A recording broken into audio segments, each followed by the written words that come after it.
hate is funny. We make fun of people who come in here and be like, bro, fucking go kill yourself, you fucking tranny whore, buzz, fucking... And I'm like, okay, first of all, let me ask you, why do you believe what you believe? And is there any way I can change your opinion of belief? And first of all, I am just a cross-dresser. So then I, go into the spew about, what do you call a woman who wears pants? Well, normal. What do you call a dude who wears a dress? A cross-dresser. Well, at some point in time, that's not going to be the case. At some point in time, it's just going to be acceptable that you can just wear whatever clothes you want. And if you want to wear makeup, just wear makeup. Gotta go check on our food.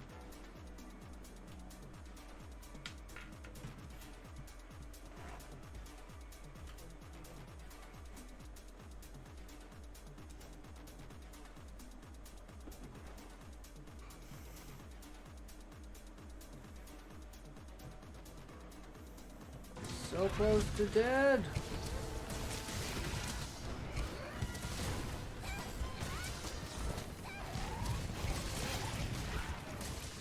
Nice, right in the face. What an ending. What an ending. If you can't say fuck you to your friends, who can you say fuck you to? Fuck you. Oh, well, I guess we can, we got a bunch of new shit. So if you want to check out the new emotes and the new commands, we also got timed messages now. 33,259. Holy shit, bro. Blow me out of the water. I'm like, where the hell should I put Garuda? I also made commands for abbreviations, so you can just write !T. I also did this one. You can go 8-ball. Don't know your Dragon Ball Z lore, bro? Magic Ball shows that Cute Muffin is going to write an abject failure of a Horus historical story. Better get right and get that one over with. And then there's in the bestiary, there is like 10 or 15 races that have a high class. There's like, 5 in the world of their species have like the lowest level of intelligence. Yeah,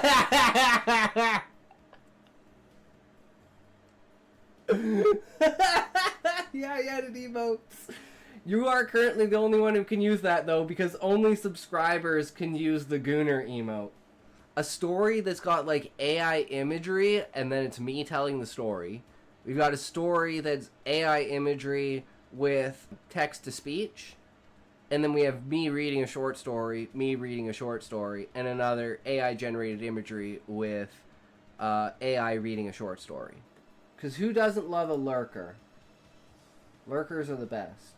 I just love the roach out because I stacked 36 lurkers, and I just unburrowed them, and it was like, all the roaches scattering everywhere.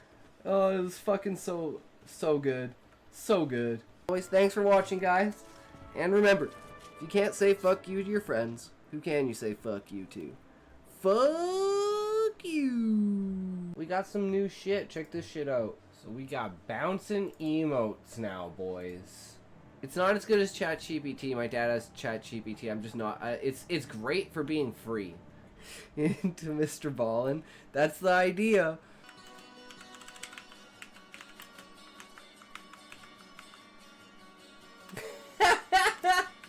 He's been here forever, man. He's the OG, bro. Finally, jeez. Come on, Speedy. No intoxication, OMFG. Wow, he's really on there good.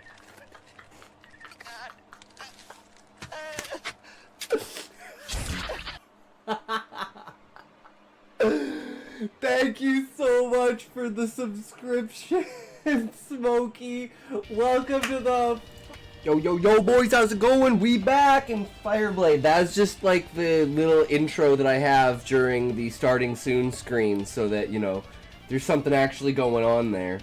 Gives people a little insight into the stream. Those are just my, whatchamacallits. my stream highlights. And of course, Botrix is broken again. So give me a second here. Stupid thing always resets on me. Come on. Come on. Don't be like this. What the fuck are you doing? Well, apparently Botrix is broken, guys.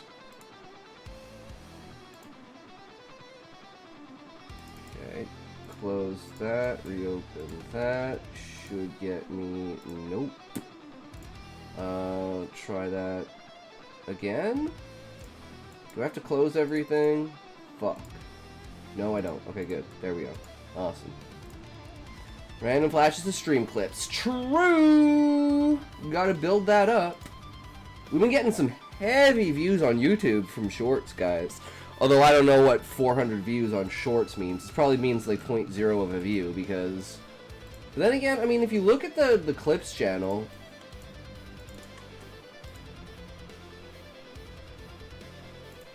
We gained another subscriber. So we're up to 10 subscribers.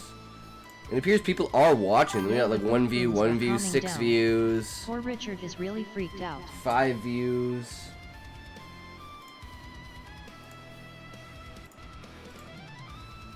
Yay, the booms are calming down. Poor Richard is really freaked out. Oh, the 4th of July.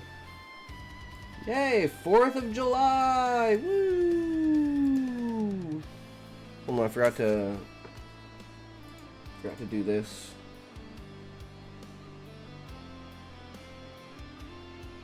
Always something I forget, guys. Wouldn't be in a talk stream without forgetting something. Alright, there we go. Get rid of that. Alright. So, today is complete characters. See if we can find this thing. It's here somewhere. Stop writing half-formed characters by learning this! Such an American holiday. Spend a fortune to blow stuff up for no gain. Damn, Sean, ain't that the truth? Ain't that the motherfucking truth? And I'm retarded. I'll be right back, guys.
Alright, I'm back.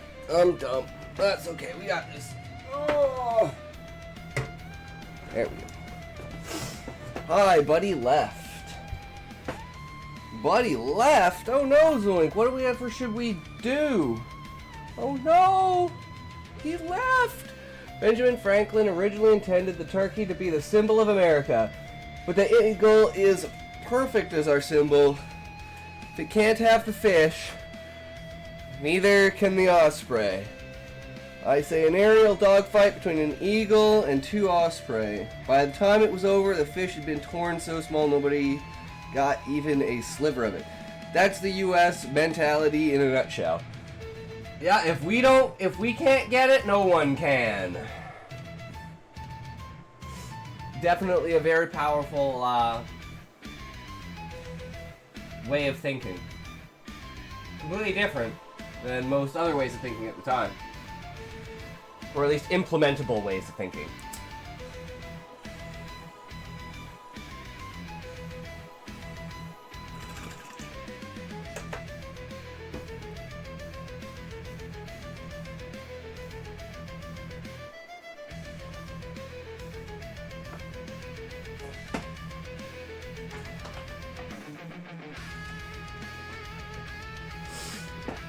Oh, yeah.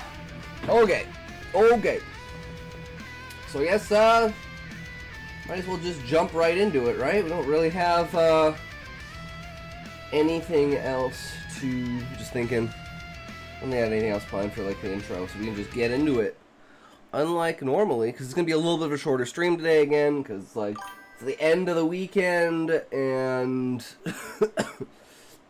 you know, we're getting so close to... I haven't called the U.S. Australia's pretentious older sibling, as both countries were originated as colonies where criminals got sent. True, Sean. Wheel up. I don't know what that means, Zoink. But, yeah, so here we go. Tips on creating better characters. Because characters are a very important part of what we're trying to learn right now. So, notes on complete characters. Dun, dun, dun. Wow, that's a pretty good... Did you see the tutorial I gave you? No, I did not, Zoink. Didn't see shit. Make your characters into real flesh and blood. Well, we need a gaydar. That's pretty much what this is. It just estimates your... But, Sean, what I didn't want is I didn't want something that you could use on someone else. Do you know what I mean? Like, I didn't want someone pointing something at someone and being like, ha, you're this % gay. It's one thing when you type out the gay command, it's another thing when someone types the gay command for you. So I didn't want something that people could use on someone else. I only wanted something that people could use themselves. So it's like a self-gaydar, but you could only use it on yourself. Because otherwise I think it would be a little, you know...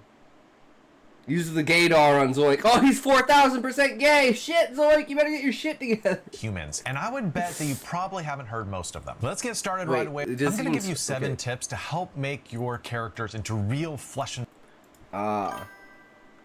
Making characters into flesh and blood. Real people! I mean, a video clip gaydar that plays for a second when you use the gay command. Yeah, but that's not how the commands work, Sean. It'd have to be, like, the store command for anything else to happen.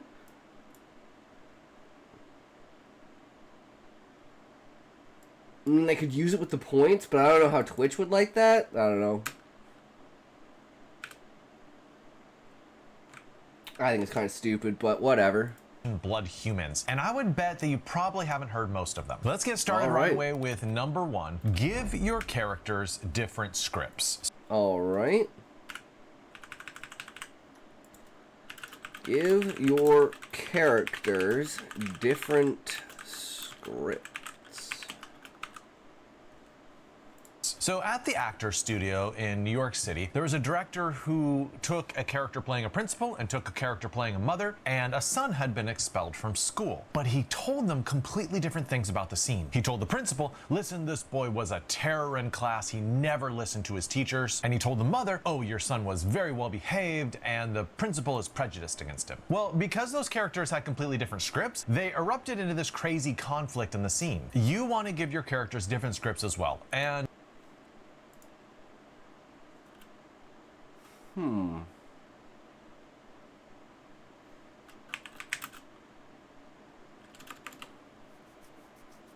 Trying to think of a way to turn this, turn that analogy into one that works for my book.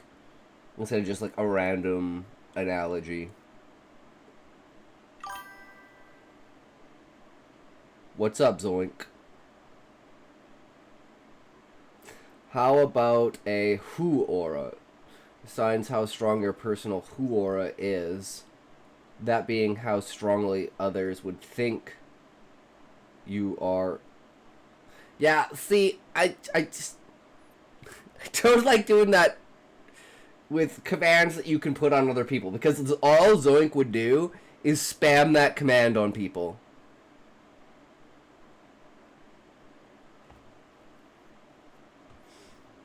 It's like, I'm trying to limit the amount that people can abuse that kind of shit.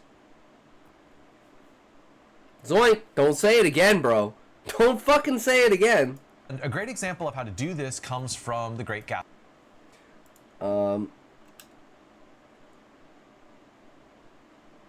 Just trying to like something like when preparing characters for a scene.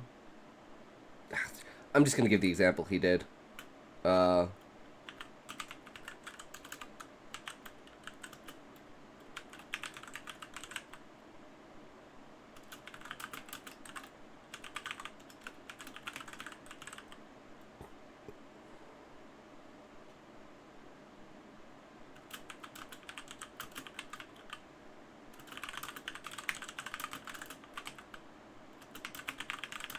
Smartphone trumps high school DxD hands down, and it's not the best.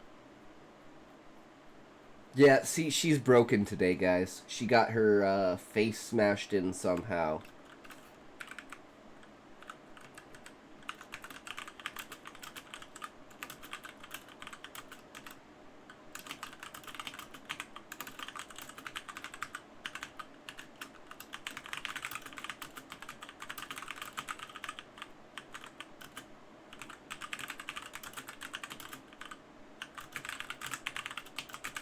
Poor girl's got the sniffles and her voice is extra husky. True. Gatsby by F. Scott Fitzgerald. You just said F. Scott Fitzgerald. What did Scott Fitzgerald do to you? How does Nick Carraway, the narrator, see Jay Gatsby? Well, he sees him as a hopeful dreamer with a genuinely good heart. On the other hand, how does Tom Buchanan, Daisy's husband, view Jay Gatsby? Well, I mean, he views him as this criminal fraud and social climber. The next thing that you have to do to make your characters feel real is number 2, choose a signature mannerism. Aha. We do this. Choose a signature mannerism. Like, Duarte always looks at the ground. It's kind of his, like... It's gonna, like, kind of shift over time from him looking at the ground to him looking at the sky. And it's gonna be this change of his perspective over time through this. Especially when he finds the closure that he gets near the end of the story with the Adventurers Guild. You know how in Mortal Kombat each character has this like signature finishing move? Yeah, your character needs a signature move too. Hopefully, you know, less violent than the Mortal Kombat ones, but I don't know what genre you're writing, maybe more violent. In Island of the Blue Dolphin by Scott Odell, the father pulls his ear whenever he's angry. In Dark Places by Gillian Flynn, Nervous coin flipping, chain smoking, the Picard maneuver where you straighten your shirt every time you stand up. So good. True. An action character takes either under a certain emotional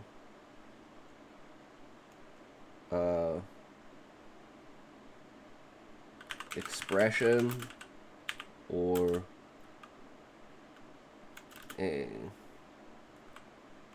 event like a prayer before eating,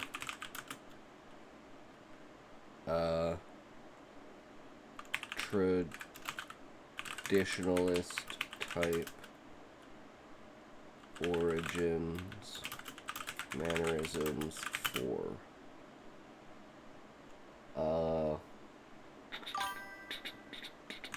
nervous checks, twitch or a scratch or a bone on your neck or ear. There. So admittedly, the Picard maneuver was purely a costume issue at first. They eventually made fun of it when Wesley was in the academy. Yeah, that's one of the uniform problems, right? When you're trying, you got to find a material that's uncrankable if you want to look that, always professional. Lynn, the kind of mother look. pulls her eyelashes out whenever she's peaked. And in A Canticle for Leibowitz by Walter Miller, there's a guy who pulls out a fake eyeball whenever he disagrees with what the other person is saying. In movies, the actor would do the work of coming up with all this. But in books, you have to do the work of the writer and the actor and supply the telling body language. Also, if you're serious about making your book great, I have 250 extra videos about how to write fiction in my Book Fox Academy. So I'll put the link to that in the description. Please check it out. The third thing that you absolutely have to do to make your character feel real is to vary the likability. Vary the likability spectrum. All right. Spectrum. And to help us out with examples for this video, we're going to be looking at characters in The Pit, which is an ER show that's new on HBO Max. Now, the first thing you need to do is vary the likability of all the characters in your character pool. You want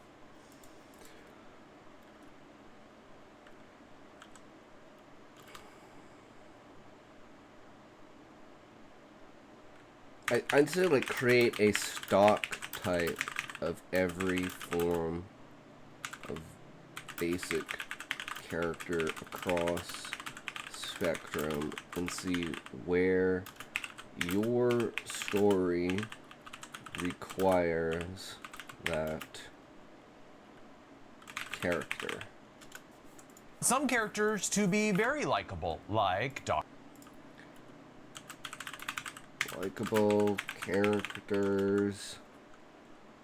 Unlikable characters. Characters that start out likable, become unlikable. Characters that start as unlikable and become likable. Characters that you want to like, but just can't bring yourself to.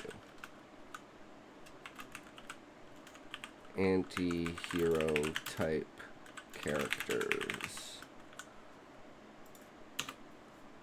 Dr. Robbie. Then you want other characters to be pretty unlikable, like Dr. Santos. And then you want some characters to go right in the middle, like Dr. Langdon. If all your characters are extremely unlikable, or if all your characters are extremely likable, both of those can be problems. The second thing you should do for character likability is pull characters back from the edge of the spectrum. So Dr. Santos was almost too unlikable for being a main character. She was constantly picking on the other interns and giving them nasty nicknames, which they didn't really like. And also, she came off as being just wildly overconfident. So the writers had to pull her back from the edge of severe unlikability by just having her apologize for calling people nicknames and sort of like not be so aggressive. On the other side of the spectrum, you have Dr. Robbie, who was like so likable, he was practically a Gary Stu. So what did the writers do for him? Well, they had him make a mistake, you know, in the operating room, and he calls out an order over the top of the person who should be in charge. Immediately, he apologizes, but still, him making a mistake humanizes him. The third thing you should consider is have the likability of your characters change over the arc of the entire story. Dr. Santos has an arc from going from very unlikable to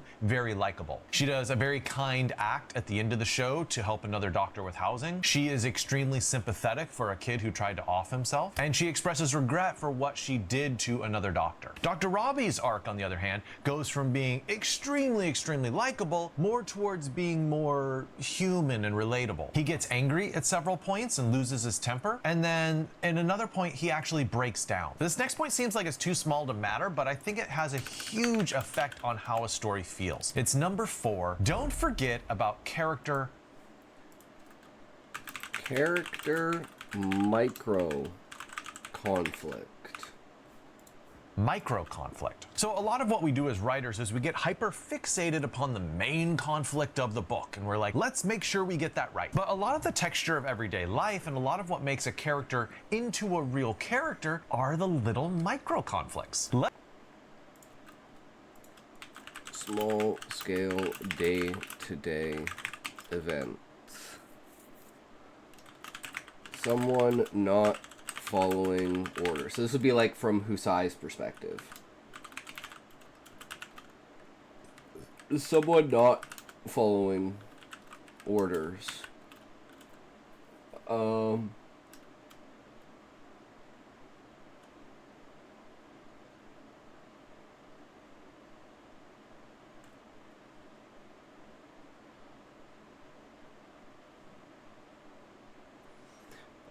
Miscommunication through secondary orders.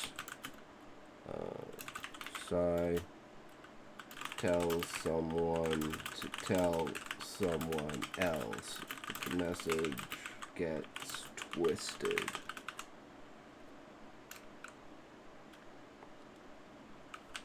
And then like outright, what do you call it?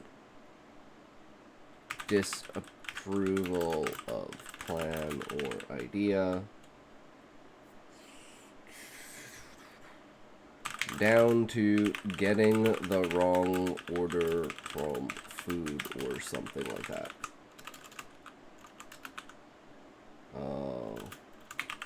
Wrong equipment / gear of some kind.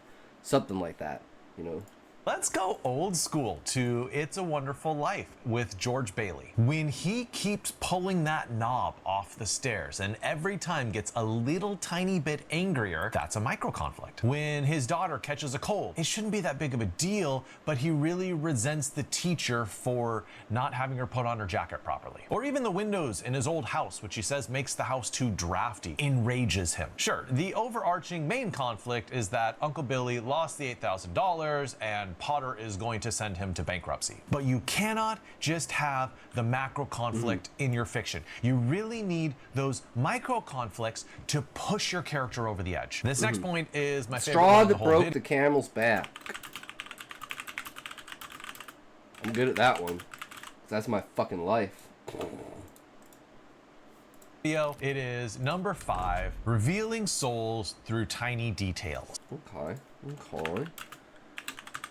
Souls through tiny details. Like, I'm just gonna go with like favorite color, favorite food, just like the most basic kind of tiny detail things I can think of, like how they act around friends versus strangers.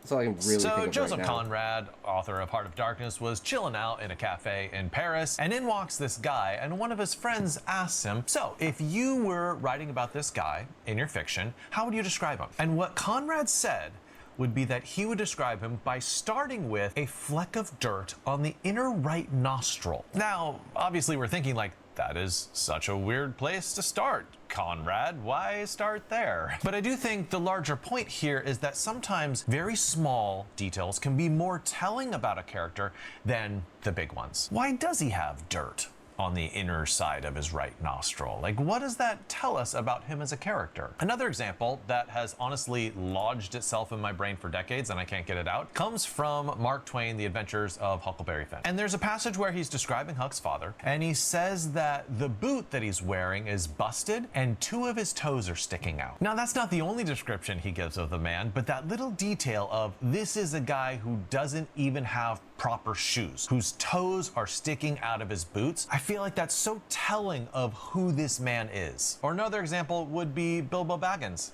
coming back from his adventures in The Hobbit, and he has missing buttons. I think those missing buttons really tell you that he's kind of lost something in this journey. He's not coming back the same man. And this makes sense because J.R.R. Tolkien was inspired by all the men coming back from the World War I, who were coming back to their home, but they had definitely changed through the process of war. So make sure when you are describing your character, not just to focus on those big macro details of how tall they are and what they look like, but just like the small details as well that tell you something important about your character. This sixth tip is the opposite of what you would expect when you're building a character, and it is reverse engineer backstory. All right. Reverse engineer backstory. I feel like the normal way that writers work is they think about a character and they think about them chronologically. And so they want to start with saying, all right, what happened to this character back in the day? What was their life like? And they build from there to what the character does in the present moment. Now, that's not a terrible way of doing things, but let me suggest you might want to do it the opposite way around. Try to start with, what does this character do in this present moment story that's unusual in some way? It's just a little bit different than everyone else. Maybe they are always spinning a top. Maybe they are always tying string around something. And once you have that interesting idea, then work backwards from there and come up with, okay, what was this character's backstory that caused them to do that fascinating thing in the present moment? I think doing it this way does two things for you. One, it carefully ties your backstory to your present moment story by having cause and effect. They were this way when they were young, therefore they're still doing something in the present that reflects that. And two, doing it this way helps you make sure that you're coming up with a backstory which is interesting. It's going to surprise you because you're trying to figure out a mystery. Wait a second, why do they do this thing? Let me figure out the answer to that. Okay, and now we are to our very last point, number 7. Intentionally one-dimensional. All right. Intentionally one-dimensional. One-dimensional characters are bad, right? Shouldn't do them, shouldn't write them, no, no, no. Well, let me push back on that a little bit. Something that I find is that a lot of writers end up being too democratic with their characters, and they spread the love evenly from their main characters to their minor characters. When really, you should be devoting the lion's share of the page to your main character. And sometimes your side characters, sometimes your more minor characters, they should be more one-dimensional. Because there's a lot lower stakes for these sideboard characters, if you help us to get to know them, they don't need backstory, they don't need very complex motivations, they just need half of the pieces that your main character does, and the reader's gonna buy into them as being real people. Now, the only exception I have to this advice is that sometimes by spreading the love very democratically around all your characters, sometimes you discover that a minor character actually is so amazing, you're like, I should make this person into a much greater character. And so you give them a bigger role. That's the process of discovery, that's fine. But I think in your final book, and we're working on revisions, be okay with minor characters who are more one-dimensional. Don't forget to check the link in the description to sign up for Book Fox Academy, and I hope you have a wonderful writing day. True. Okay, well, there we go, guys. We got through that one super fucking easy.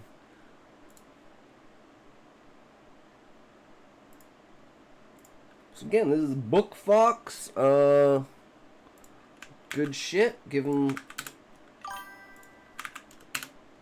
some love, a like, some comments. Do your guys' thing out there.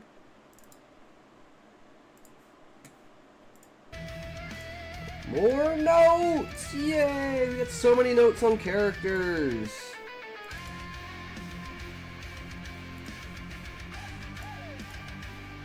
One day we'll figure it out, right? Okay, so that. So now what we need to do is figure out how we're gonna get this to work. So probably be going back to developmental edit.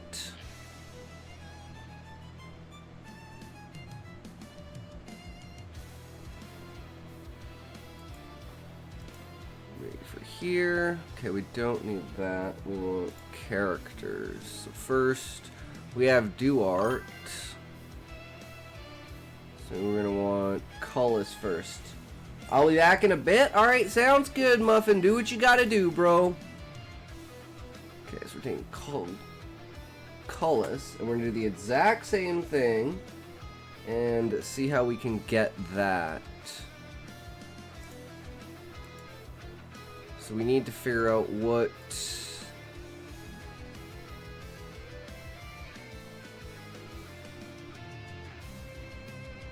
we did for the character profile.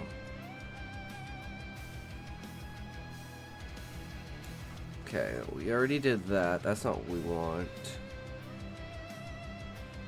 Okay, maybe we just well,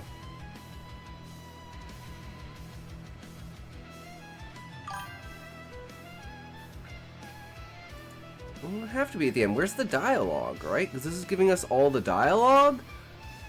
Cute Muffin rated my stream with 1 viewers. Cute Muffin! Thank you for the raid, good sir. How's it going? How are you today? If you don't raid, it don't matter because it's only me. That's all good, Muffin. I mean, it's the thought that counts, right? You never know. Someone might be sneaking in there somewhere. Who knows? Okay, so this is clearly not what I want. So let's just go back to the beginning and let's bring up this. And we want, how did dialogue go? So do we have a specific thing for this? I can't find fucking anything. Is it this? No, this is the revised version.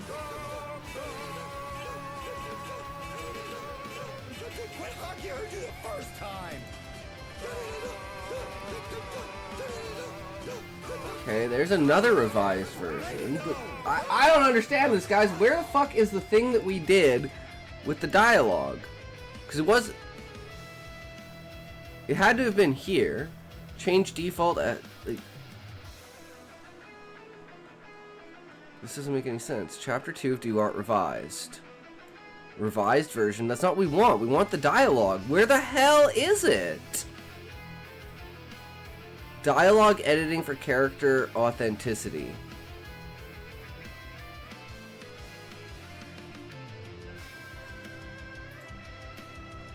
Okay, I think it's this. Edit dialogue in my story, base dialogue, placeholder. Okay, so we need this. So building, let's just call it AI rock dialogue guide.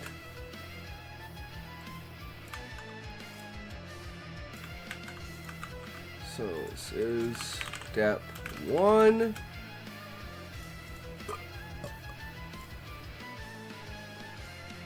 Character profile we're using for the following, all of the following dialogue. Step 2. Insert character profile. So we need to go to, do we even have character profiles open? And we want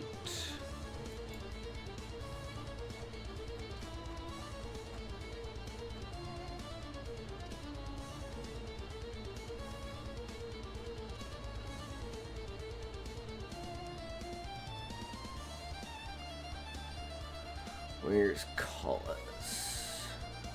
Here we go. Colors.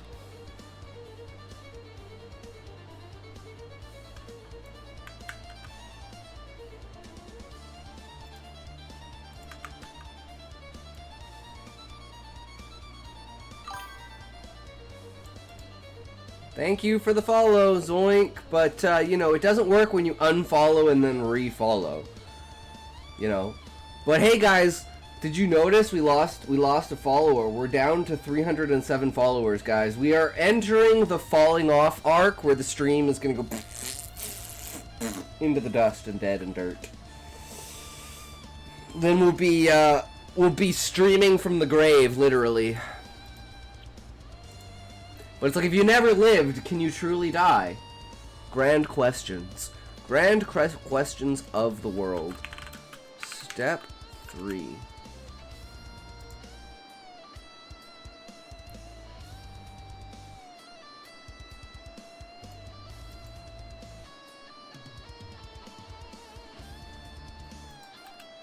Add dialogue. Boom, super easy. In dialogue in this case, let's go to Collis's dialogue. We've got the scene and the scene conflict. So actually, yeah, we need that. So let's go here. Not add dialogue. Add scene, number, and purpose.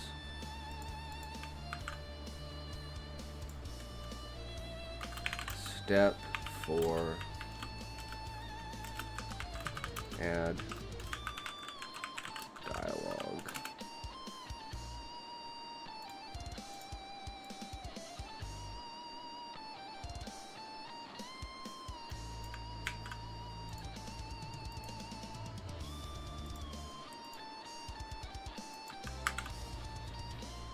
There we go. Save as short story.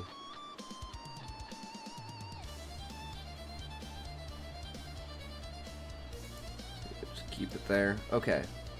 So let's start from scratch, and we need to upgrade the way that the character profile is presented. So let's go back to the beginning. Let's go to the character profile, and let's look at what these main things are. So bring this over here for now, and we'll go character profile 2.0, and we want theme.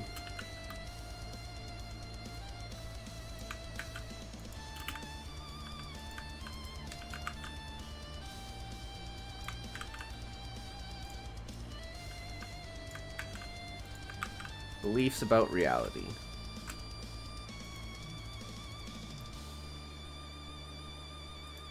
Well, are as much a product of circumstance as they are.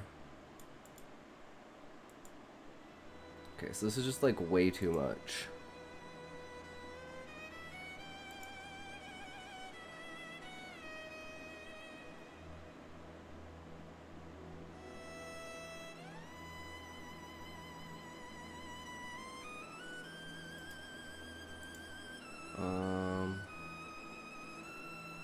Let's just pick one of these.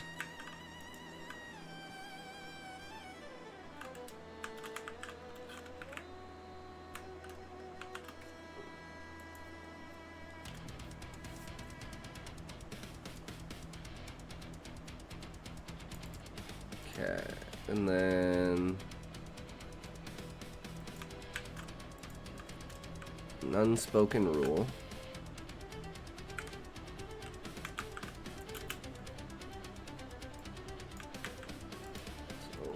Again, just an example. There's no one else. It's the only time they will step up. Contradictory core belief.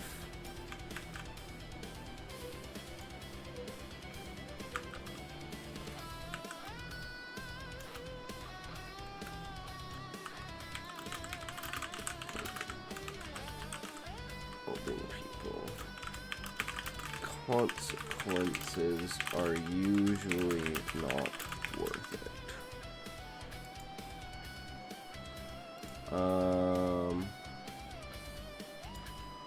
Then we have a backstory.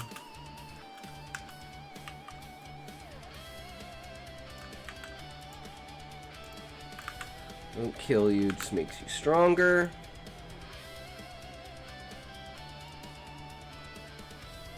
And then there's your core belief. So let's just put our core belief here. So we have a core belief and a contradictory core belief.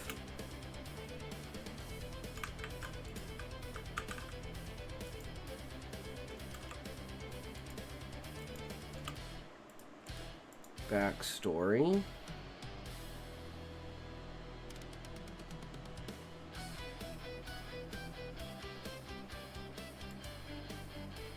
And then we have, like, contradictory backstory. Which is like...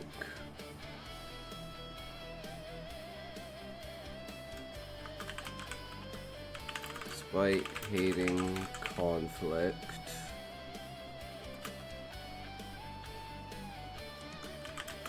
true measure of a man can only be found in acts he takes without, what's the word?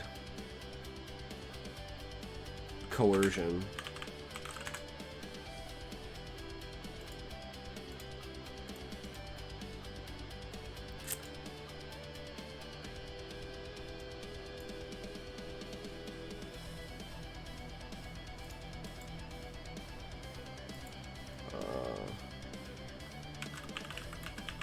Primary action.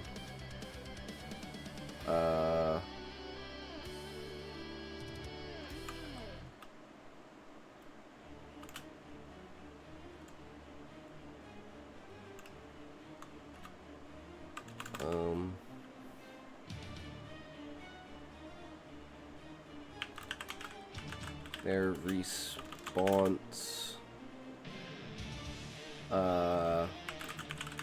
action. Fight, flight, freeze, fawn.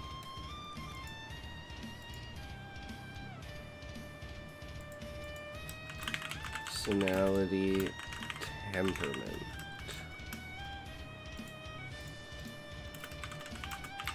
Far can they push before they break?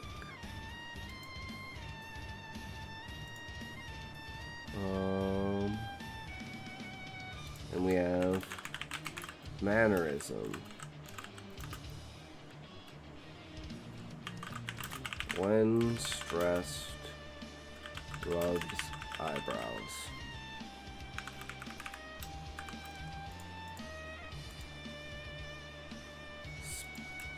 Speech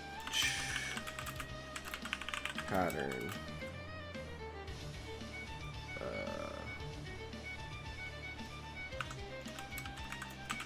Unfiltered, says what they think soon as they think it.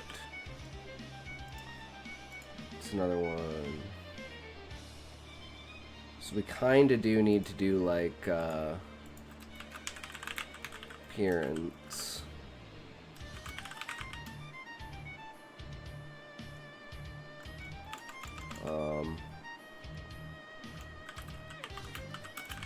They present themselves. Clothes can't be seen in a ripped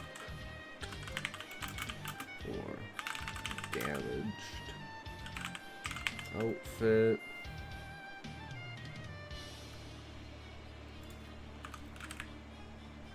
This is just purely how they like to be seen, not what they actually look like eye color, skin color, and that. Defining feature, scar or birthmark.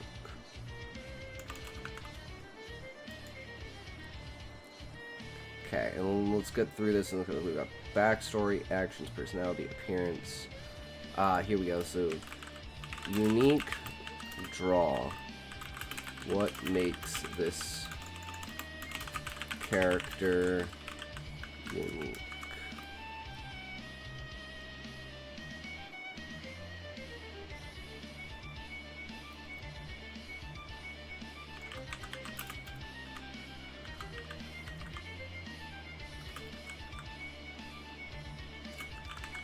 inner conflict to decide how to deal with outer conflict.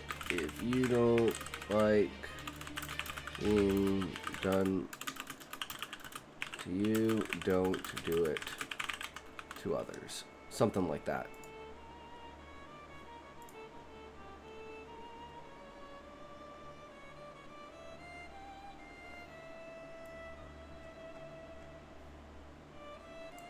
And what, so like something like, based off this character profile outline, can you generate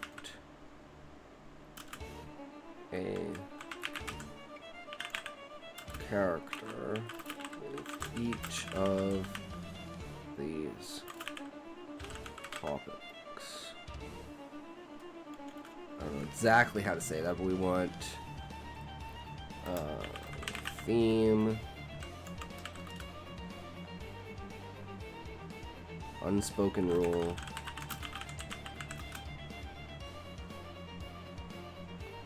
core beliefs,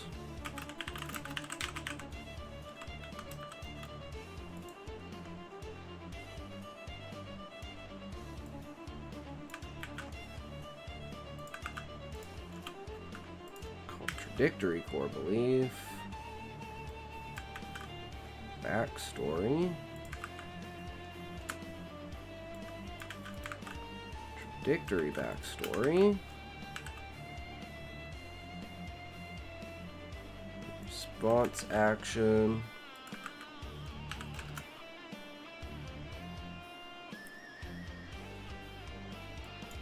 personality temperament,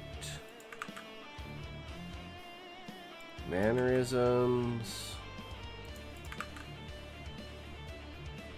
speech pattern,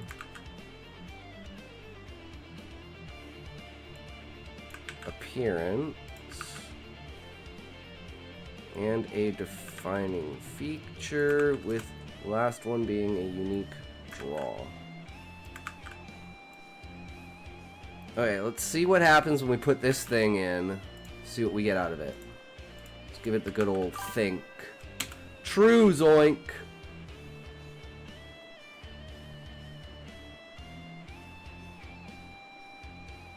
Yeah, definitely the wrong language, bro.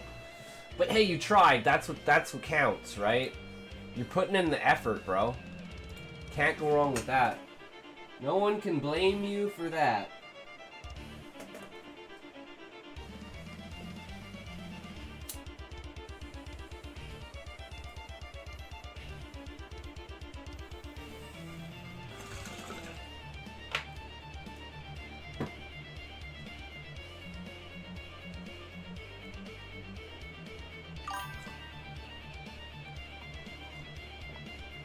You're streaming Zenless Zone Zero? Hell yeah, bro. That's what it's all about. Get out there. Get them bitches, bro. How much money have you spent so far, Zoink? Please tell me it's under $1,000.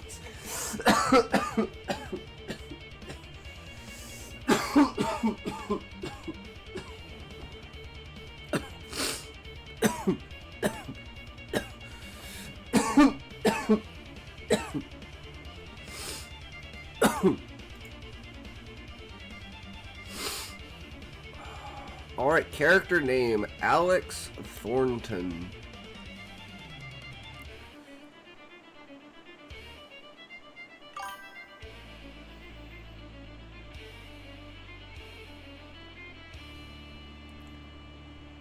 Yeah, that's probably around $1,000.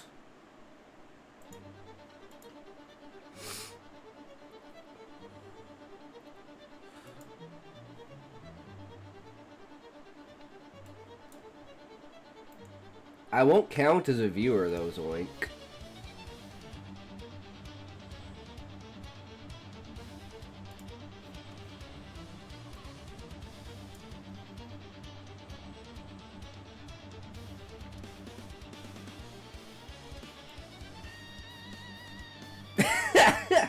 You just go live just to raid me, bro? God damn it, Zoink.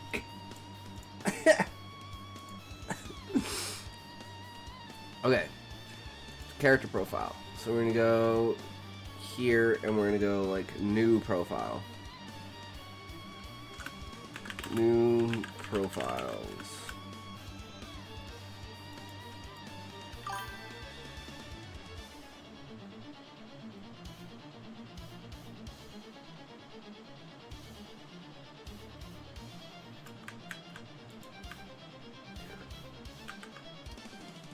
I have it here, bro.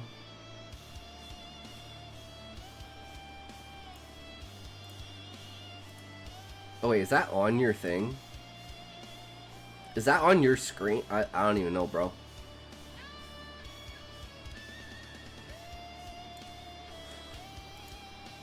So I need a third monitor so I can watch streams while I'm streaming. Okay, so this is like pretty huge. Idealism versus reality. Getting rid of the name. So, a dreamer at heart, raised on stories of heroes and the belief that one person can change the world. However, they constantly wrestle with the harsh truth that reality rarely aligns with their lofty ideals. Every attempt to do good seems to come with a catch. Caught between aspirations and the messy and perfect world they inhabit. Maybe just use your phone. My phone's almost dead. Only steps up when there's no one else.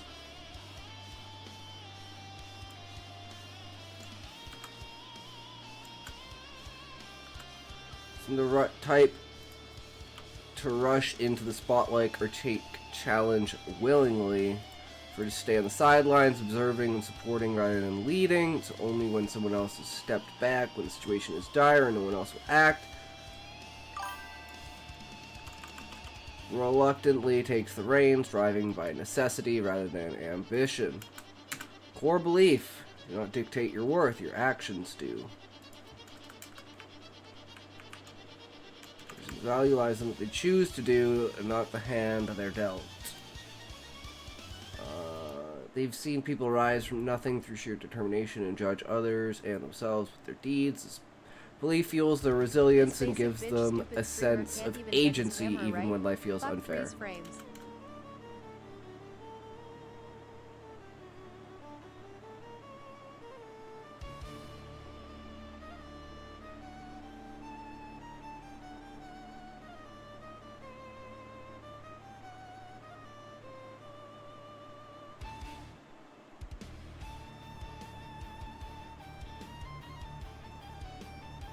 Oh, there it goes. That's the face only a mother shit. can love. What happened? Where did I go? Contradictory core belief. Like helping people, the consequences are usually not worth it, despite their desire to make a difference. Been burned too many times by the fallout of their good intentions. They want to help, but experience has taught them stepping in often leads to unintended harm. Whether it's resentment, chaos, or personal loss, this tension leaves them hesitant, second-guessing every altruistic impulse.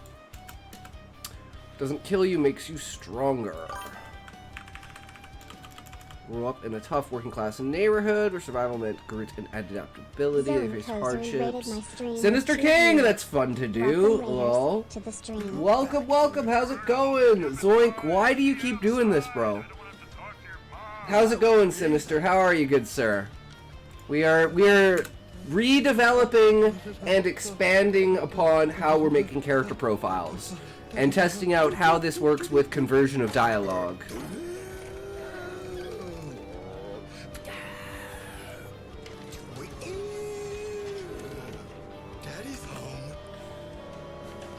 Proving to them that resilience is born from adversity. Contradictory backstory. Despite hating conflict, the true measure of a man can only be found in the axe. Without that, takes without coercion. Despite confrontation. knocks their stomach and sets their nerves on edge, yet deep down they believe the person's true character shines through in the choices they make freely, especially in tough situations. This paradox haunts them. They avoid fights but admire those who face them head on. Okay, response action. Freezes initially, then may okay, so this one just got all fucked up. But this is just, you know, I'm good. Been working on getting my Streamlabs up and going for my stream. How about all of you? How are my fellow troubadours doing?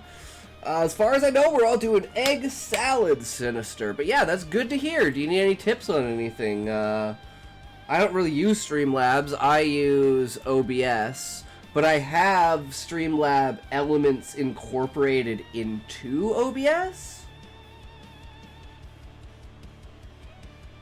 I got a lot of third-party programs around doing random stuff.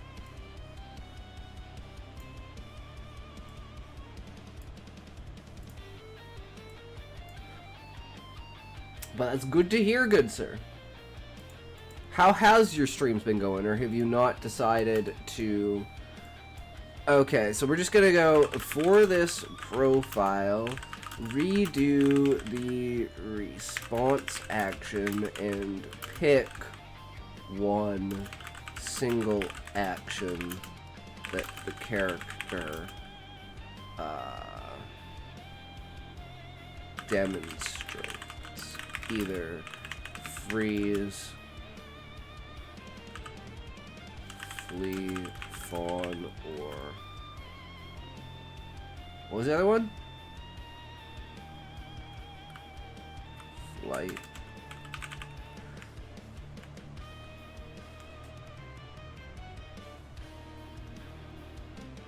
What's the other one?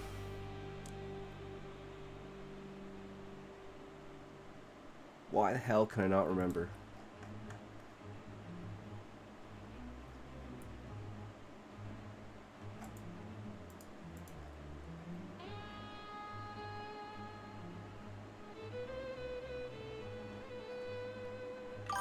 Did we move it from this? Where the hell did I put it?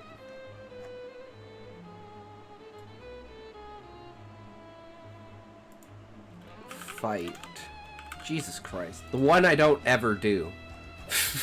Of course, right? Send you a Wifter, that's cool. I do got some questions. Oh, hell yeah, Sinister.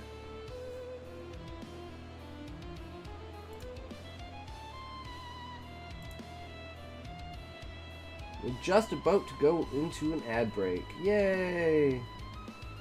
Let me find this. Pull up Discord. Hey, if you have any questions or anything, just hit me up, bro. Always willing to help anyone out with the knowledge that I can. It's been a while since I set shit up, so, you know, may not get it 100% on the dot on the right, but I can point you in the right direction, right? That's what it's all about. Hell yeah! Holy shit, bro! Wait, is my thing broken? Wait, what the fuck? Yo, is it broken? Sinister, what? Oh, it's not doing the thing. What the fuck? Why are my alerts broken? Thank you for the subscription, bro. Holy shit. Thank you so much. I don't know why the fucking thing didn't work. What a joke.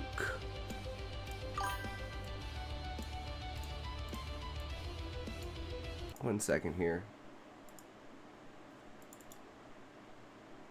Sometimes I hate this shit because I can't tell if something's broken or not. Where is overlays, alerts, alert box, subscription alerts, emulate,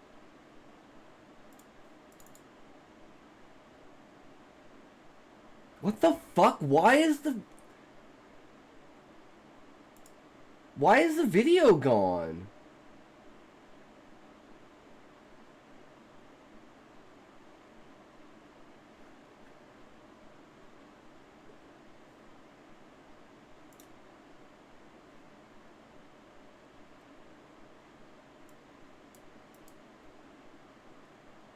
Okay.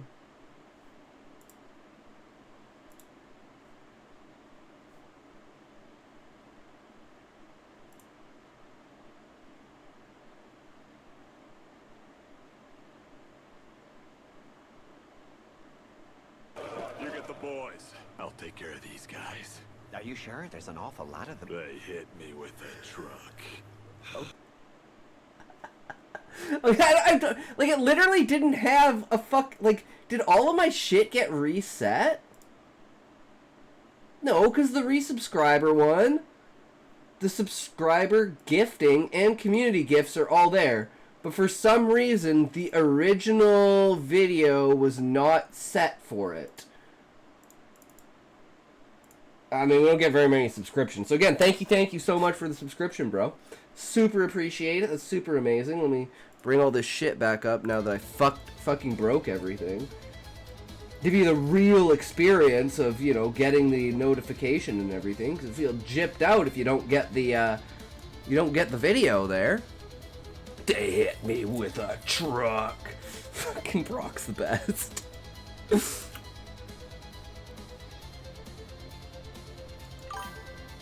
Sleepy times, meds are kicking in for bed. I'll hit you up with a whisper when I wake up. Sounds good, Sinister. Have a good night. Thanks for stopping by and hanging out, brother. Always good to see a fellow writer. Take care. Enjoy your sleep.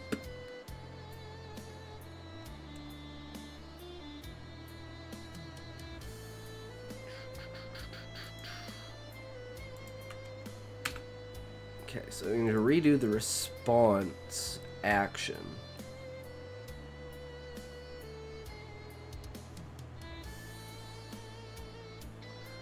Personality, temperament.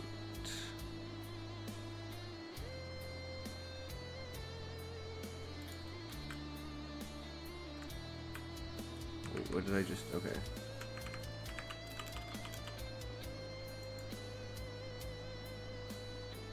Alright. Push too far. They crack, either exploding in a rare burst of anger, shutting down entirely, retreating into themselves until they can regroup. Mannerisms, rubs eyebrows when stressed, under pressure. Face fingers rubbing their eyebrows, a nervous and conscious tick. Telltale silent, they're overthinking or feeling the weight of the situation. Speech pattern, unfiltered. Mince words.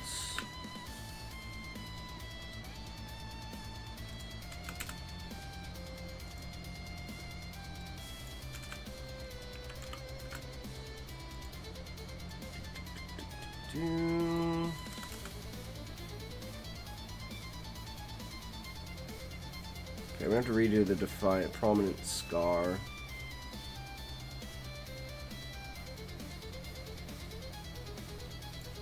let's just get rid of that.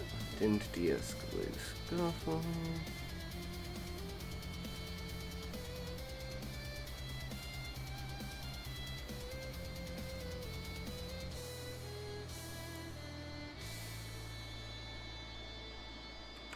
Okay, so we're gonna have to redo the defining feature as well.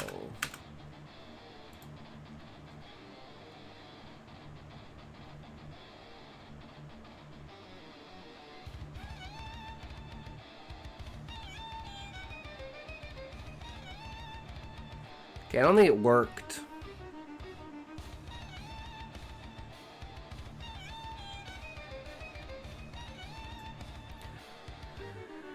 Just multiple responses, but the task requires choosing one defining. Alex is described as reluctant to take charge, preferring to stay on the sidelines. Also, unfiltered honesty that doesn't align with prolonged decision freeze or avoid flight. Instead, this bluntness often leads to confrontation, pointing towards fight.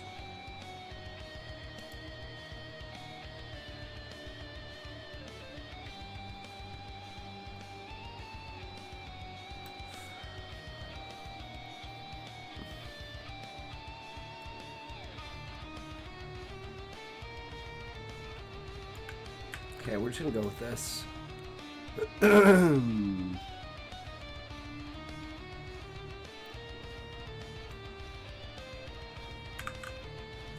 go. Response action. Temperament, mannerisms, speech pattern, appearance, defining feature.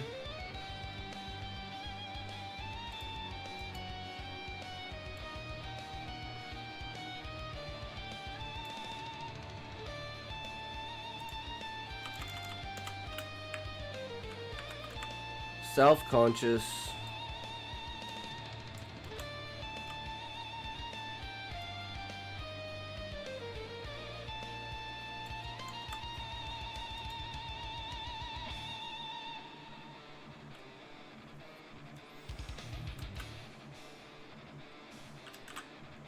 Hates being the center of attention.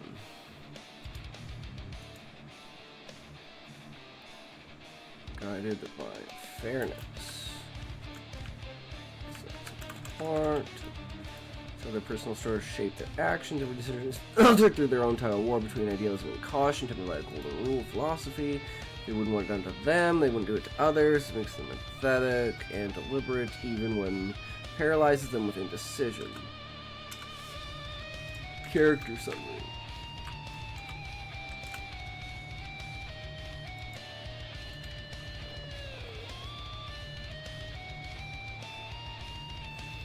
Okay, so we have the basic understanding of what we kind of want to do here. So, let's just keep this character summary out for now, because we don't really need that. We don't want anything too specific. We just want...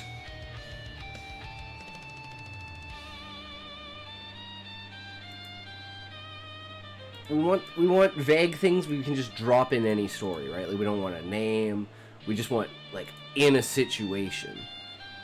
So, then we take this and we go...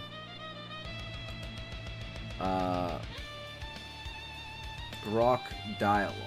So we've got the character profile. So we're going to get rid of this one for Cullis. And we're going to drop in the other one. Actually, you know what? We don't even need to worry about that. We can just keep that in there because we're not going to be using it. It's just there as like an example for the template, right?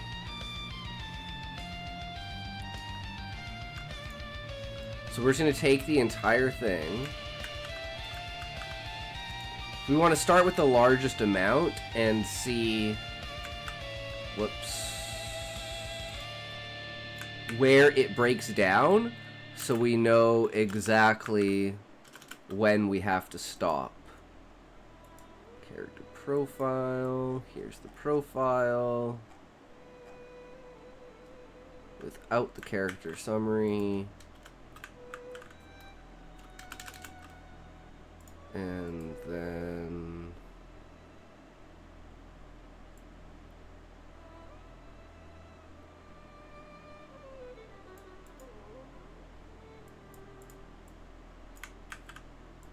Step 3 is the scene, and in this case the scene is...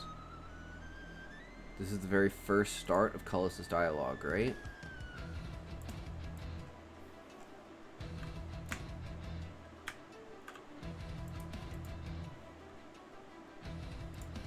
Step 4. Oh, step 3 is just... Okay, so it doesn't... Step 3 doesn't include the dialogue. It's just this. And then step 4 is the dialogue.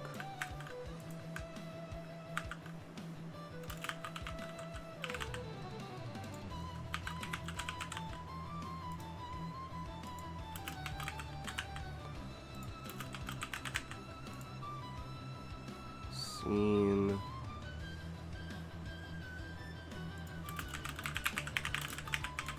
Character profile.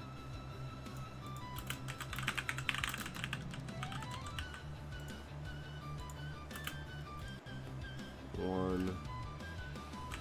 Context.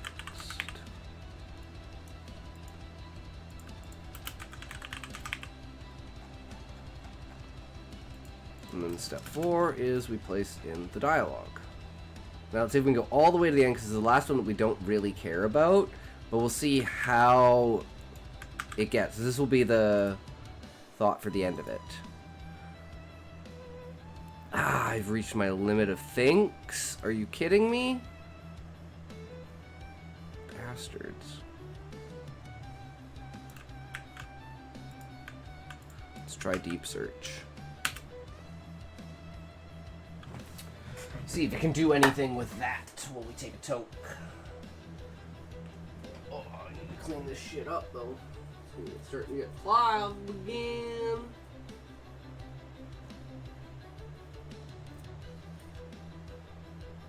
But that's kind of the one, you know, unfortunate parts about it is the fact that, like, we're in the testing phase right now, right? We don't know if this is going to work or not. So this is a very experimental story on this aspect. So hopefully everything will work out, but we don't actually know. Shut the fuck up, please. Thanks.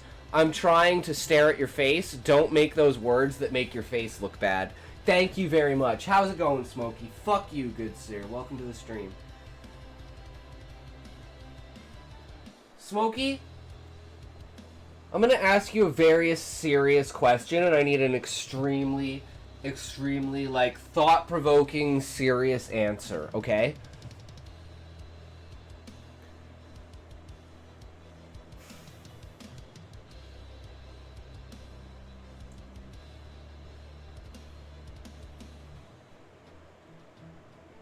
How much do you like smoking weed?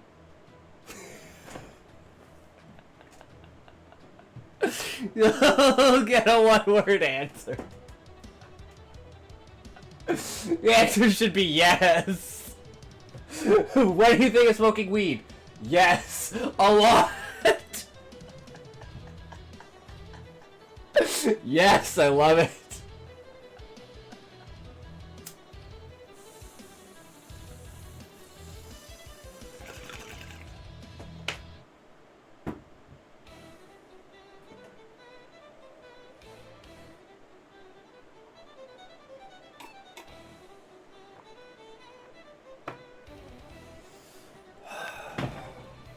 How was your day today, Smokey?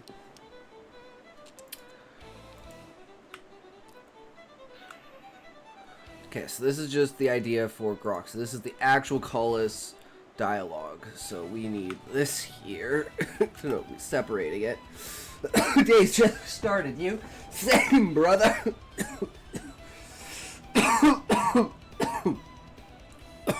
We got a shit ton of stuff done today.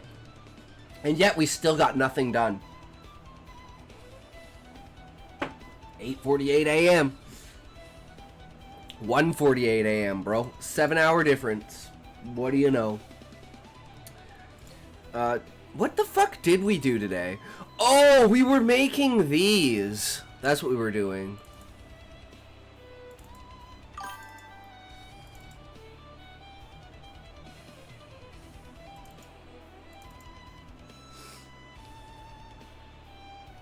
These for, TikTok. About, bad advice.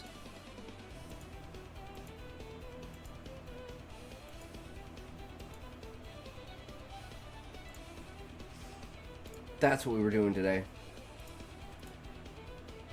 I don't remember shit, bro. I don't remember what I just watch Asmon and just do random shit. We uploaded like everything onto YouTube, so we actually have space on the disc now. What else did we do? We did some stuff on, like, we read some stories on Royal Road. What else the fuck did I do? I'm like, did I do anything I was supposed to do today? Oh, that's what I did. I got the... So the guy doesn't necessarily have a nameplate, so I ordered a nameplate for the thing.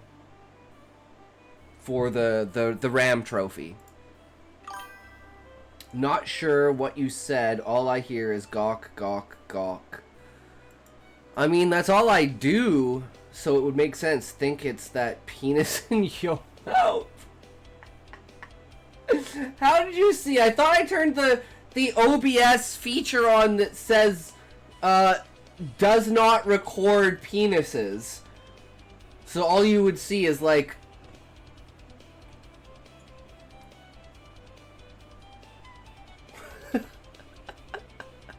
it's like not recording your cursor, you know? It's like right below it. It says do not record cursor, do not record Discord, do not record penises. And then under it, there's digital and physical. You gotta make sure that you select both of them. It's so true, Smokey. Okay, let's look through and see if Grok even managed to get this idea constructed. Gayness check. Yep, true. Okay. Okay, fine. I'll test it. Only 423%? Damn, that's pretty damn low. On the lower average of that. That's not accurate. Yeah, that's not accurate at all, guys. Beezus, how's it going, buddy? I will never do it again. I mean, Smokey, fair enough. You just keep my 11, thanks. Smokey's a homophobe. He doesn't want to be gay. Guys, Smokey's a homophobe. He doesn't want to be gay. If you don't want to be gay, you're a homophobe. Smokey's a homophobe. Embrace being gay.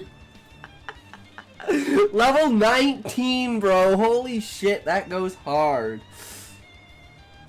It's not June anymore. It's actually illegal to be gay. That deserves 2k points. Did I reset the prices, Smokey, or are the prices the same?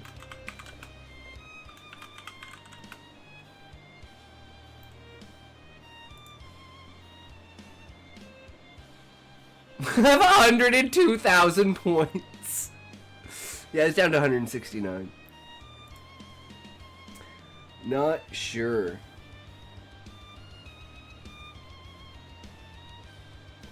Furry Combat Wombat. Is this world building? I am looking to procrastinate my world building work. Yes, Fury. This is very much so under one of the categories of that, because we're doing a prequel to my book that the entirety of the story is to develop how the Adventurers Guild evolved. So it's literally the entire story is built around world building. So I would love to hear your world building, and my world building is on the simplest level. We can say there is a tree, and this tree is made out of crystallized consciousness, and it is the reason for facilitation of magic. And beings that live inside of the tree are... So we're thinking like hunter level size. Like this is the scale of the size of the tree. And then it would look something along the lines of this, but like inside of a lava pit. And inside of the tree, because of its like connection to pure consciousness, you can't be hurt, you can't be killed unless your head's chopped off, essentially. There's no hunger, there's no fatigue, you don't need to sleep. But on the outside of the tree, that doesn't exist. Hitox will now dance for you. And it's inspired by Final Fantasy. So it has like the tropes of the technology of the past coming back to haunt the magical present, because magic didn't exist in the past because of lore. You can't do freeze frame and fucking chair dance at the same time, bro. What do you think you are, Zoink? Keep dancing. But I would absolutely love to hear your world building. My world, in a broad nutshell, this was a standard high fantasy, but a calamity happened, and now the sun split into, two white dwarfs that now orbit the planet. So it's never night, and all the oceans are now at two giant tidal bulges that race around the middle third of the world twice a day. Dude, that's fucking epic. Holy shit.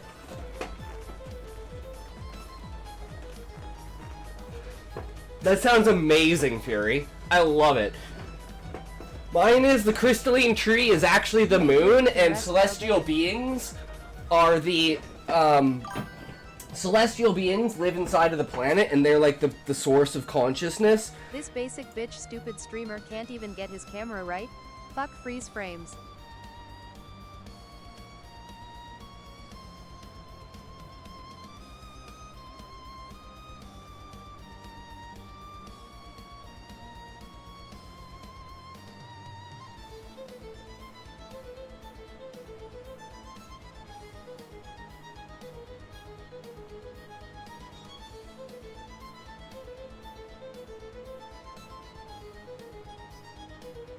Okay, I don't think I fixed it on Kick. I forgot to do that. I need to write that down on my to-do list, like near the top, to redo that for Kick, so it actually does the ending piece where it tells me to go back to doing what I'm doing.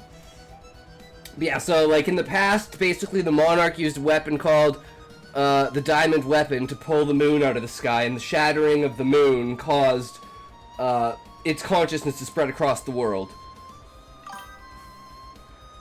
Yeah, I got rid of Nihon Go because I didn't have enough. I don't have enough space for stuff, and I was going to add something else, and I just deleted it. Because it was too much of something to deal with. I need to learn to speak Japanese before I fucking do that. It was supposed to be a facilitation of me learning Japanese, but I'm a lazy-ass piece of shit that procrastinates on fucking everything and can't do anything right.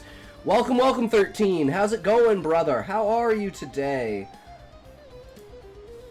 How have you been? We are, currently exchanging world building with a fellow writer, and his world sounds fucking awesome, and I love it, because I love worlds that are fucked up by calamity, but you really don't know why, so the world seems so, like, fucked up.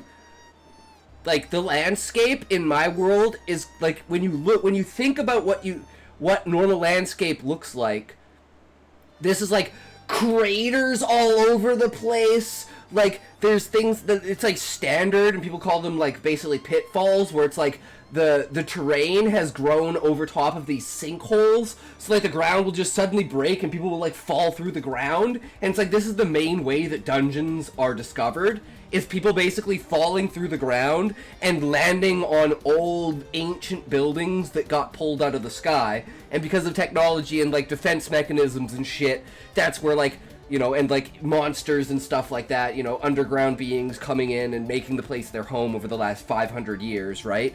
So there's like this combination of just like monsters, as in like just the natural born predators and prey of the area, just the natural like animals that live, but it's like a Final Fantasy based world, so we're going to use the bestiary of Final Fantasy with like, you know, all the tropes and everything like that. So it'll be very, very heavily inspired, but its own unique take towards it. So, you know, you got the monarchy, the like political ties of the tree versus the Adventurers Guild on the outside. We've got the Beastmen, which are like lower, less intelligent, but somewhat humanoid species of like fish people like Sahagin, frog people, kangaroo people. Then there's like the fantastical like Moogle and Kate Sith and Cactuar type creatures that are like the mythology of the world and stuff. So we got like 18 years of lore in my head over it. But yeah, I absolutely love exchanging lore, talking about other people's ideas, how their worlds are, what their conflicts and their stories are, what their themes are. Like, my main theme is the duality of good and evil, and the fact that the main enemy, Anima, is wants people to live a perfect utopian life until he consumes them, whereas Gaia, the main planet, wants people to have conflict, strife, and like just all around terribleness in their life, because it gives you and shows you the value of your own life. Those tidal bulges are freaking loud too. Twice a day for 6 hours straight, half the volume of all the oceans traveling 5,000 miles per hour. Nobody even knows the true nature of the bulges. Some think it's some evil god or monster that now rules the other half of the world. Both halves are isolated and have no idea if the other side have survived the calamity. So it's like this rotating bulge that the closer you get to it, the louder it is, and people can't get around it because there's like no technology that facilitates either flying over top of it or a boat fast enough or maneuverable enough to go over the wave. Dude, that sounds so. I'm having a massive, like this is what's going through my mind right now.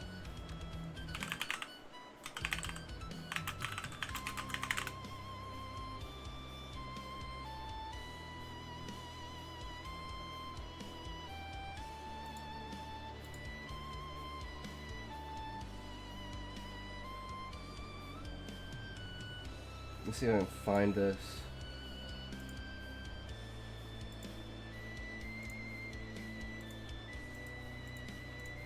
There it is.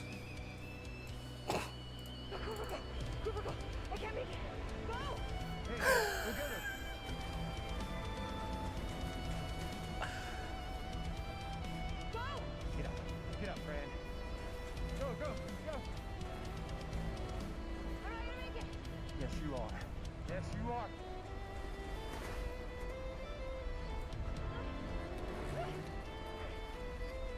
Come on, face her. That interstellar planet was an inspiration. Oh, I bet, man. This is just so fucking good. And the bulge is surrounded by huge storm belt too. Meteorology is insane toward the middle of the planet. Constant high pressure system in front of the bulge. Constant low pressure behind. Oh, it's just, oh my god, yes. It's so good. I love that. It's so powerful because it's so real. You could just instantly imagine it. That's what makes it so powerful. That's why I wanted the tree to be the way it was, because envisioning a tree that like literally expands out into space is just so fucking powerful for imagery, right? So having something that's so grounded like that, and it makes the world extremely interesting, out of place, and it makes the person ask, why is the world the way that it is? But we're taking an ad break now, so we'll just kind of pause up a little bit here, grab ourselves a toke, sit back, relax, and yeah, fuck ads. But you know, it is what it is. The downfall of being successful, I guess. Like, ads are a symptom of suffering from success, guys. It fucking sucks.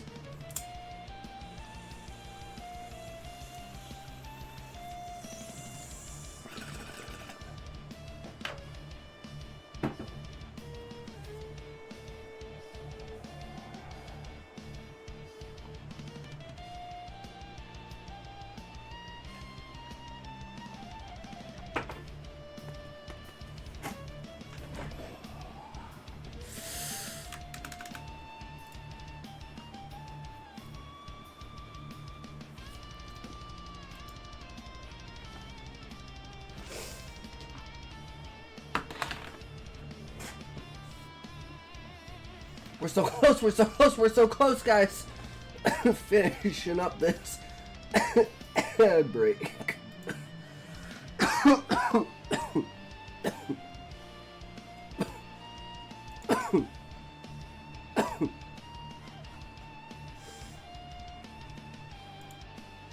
All right, are we back?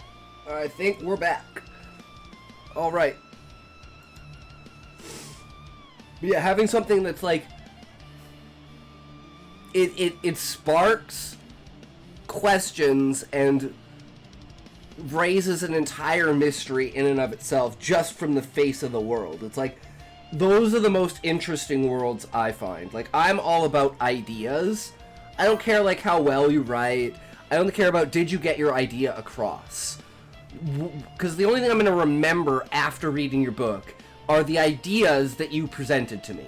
I'm probably not gonna I'm probably not gonna remember specific scenes. I have a terrible memory, other than the overarching idea of it. But yeah, it was kind of short notice. My dad was like, hey, you were good at DMing.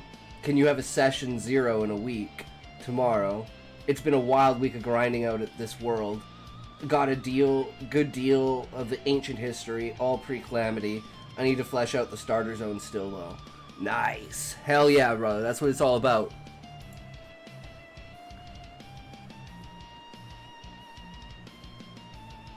Taking inspiration from other people too, and having like casting a wide net of ideas gives you like more depth of perspective, because you can only see from like a limited range, right? But you get like 2, 3, 4 people together and start throwing out ideas, and you're getting like a 360-degree range on your ideas. That's why like I want to build this channel to facilitate sharing of ideas, and like literally what we're doing right now, where we're just like talking about our worlds, how we love world building, what it's all about, how, you know, how do people relate to those worlds, and what is the key points that you should like focus on when creating those worlds, right? Weird enough, I've kind of been using a history of the entire world, I guess, format for writing my historical timeline. My timeline's kind of fucked up, like if we bring up the timeline. So we've got the beginning of the universe. So in the beginning there's only darkness. Darkness stirred restlessly. The shifting layers of reality sunder. The soulscape is born. And this is the idea that consciousness is fundamental. And we've been talking about this the last couple days with like quantum mechanics, and how basically there's the Higgs field, then there's the collapsed Higgs field, and then there's what reality looks like because of the collapsed Higgs field over time. And the only thing that can cause this collapse to happen is consciousness. So via this, consciousness had to exist as the Higgs field.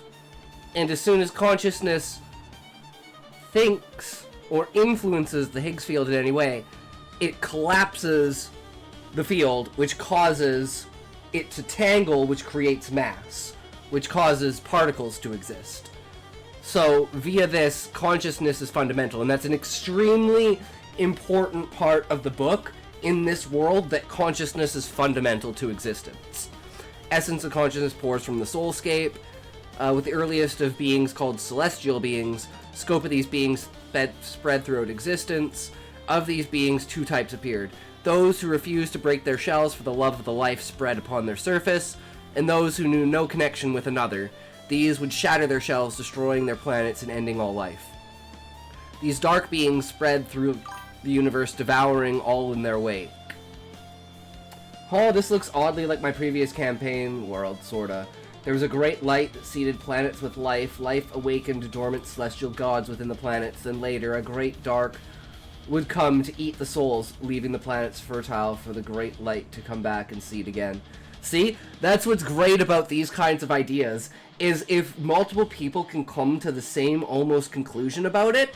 It's like the way that I think of ideas is, it's like a 5-step process. I think of an idea, then I forget the idea. Then I remember the idea and I write it down.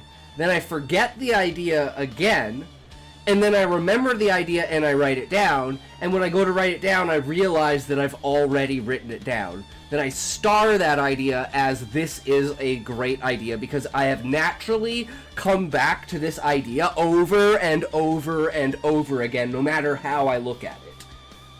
And that creates this depth of foundation that this is the only possible outcome.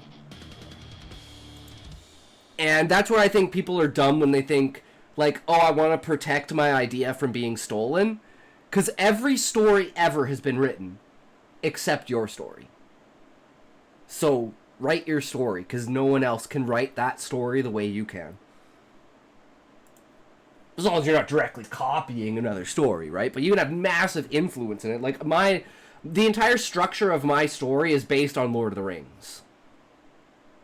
And using, like, the fundamental ideas of, like, slight discoveries of the past, understanding of the past, developing out the rest of the world, but you don't need to know in-depth anything. Like, you don't need to know that Gandalf is a Maiar. You don't need to know that Sauron is a fallen Maiar. You don't need to know who the Valar are. You don't even really know anything about the world. You just go along with the story. Ideas are cheap. Protecting them isn't cost effective. One of my narrative professors. Yeah, exactly. Anyone can come up with any idea. It's how that idea is put into effect that makes the idea truly unique, right? So I just find it funny when people try to like hide their ideas or like won't show their work or something. And it's like, it's one thing if it's like you're purposefully like hiding something. Like, people will tell me, why do you say so much about your story? And it's because no matter how much I say about the story, there is so much more depth to it that there will always be secrets.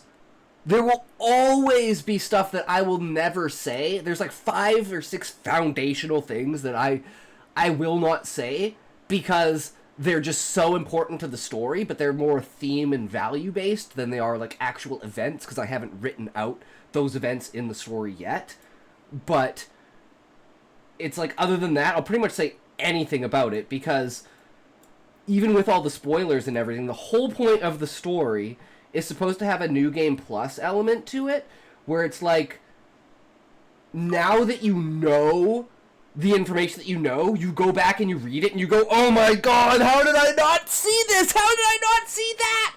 And it's like rereading Lord of the Rings after reading the Silmarillion and knowing all of these tiny nuanced things about the world. And instead of just someone saying an offhand reference to something, when they reference that, you go, oh my god, that's so important to the story! Just now knowing the backstory and everything, right? Here is a fun one from my idea board. Future Earth, where knowledge can be gained instantly by consuming a pill containing it, even if said knowledge is not always the actual truth.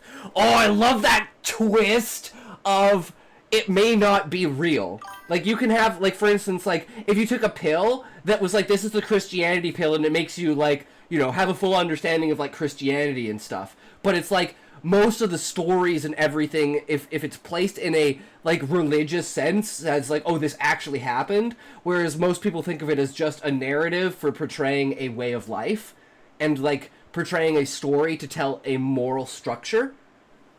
So it's like, you could have different pills for different types of people that, like, you want the logical side of religion, you want the religious side of religion, you want the, like, historical side of religion, and you could even have it where, like, the people that take the religious religion one just straight up become like fundamental like fanatics, and it like starts crusades across the world, and it's like people are like suing the company for like making this kind of pill and stuff like that. You could do so much stuff with that. I absolutely love it, and that is why ideas alone are powerful. Your mind went religious, my mind went 1984. Exactly, right? You can go in completely different directions over it, and that's a good thing, right? So yeah, the facilitation of the trading of ideas is the only way to truly expand and what's the word? Cultivate a greater understanding of storytelling. It's like the idea of the evolution of how stories are told based on a cultural relevance, right? And like Tolkien's a great example of this, because if you read a lot of Tolkien's work, it's very descriptive of physical features that don't necessarily need to be important. Like directions buildings are facing, like the order in which buildings appear walking down a street, like the straight construction of the cities and stuff like that, and a lot of the terrain and stuff like that is very, very, like, nowadays if someone was reading something like that, it almost might be too bold. Like if Lord of the Rings wasn't as prominent as it is, and someone just picked it up off a shelf and started reading it, in our day and age, the way that we perceive reading, because of like the fast-paced world we live in, someone may not take the may not take the work to its fullest value and put it down because it's boring because of that. Originally, the idea came from the idea of knowledge being commodified rather than a cultural pursuit. I have a lot of student loan debt. Oof, that sucks. I'm extremely lucky in the fact I have epilepsy, I have seizures, it sucks. due to lifestyle changes and a lot of other stuff, medication. I haven't had a seizure in almost 3 years. Yay. But that basically debilitated me for like 8 or 9 years. From like 2013, 2014 to like 2021, 2022. Something like that. Yeah, I worked at a mill. I crushed my foot. And you're allergic to a bunch of things because you're stupid.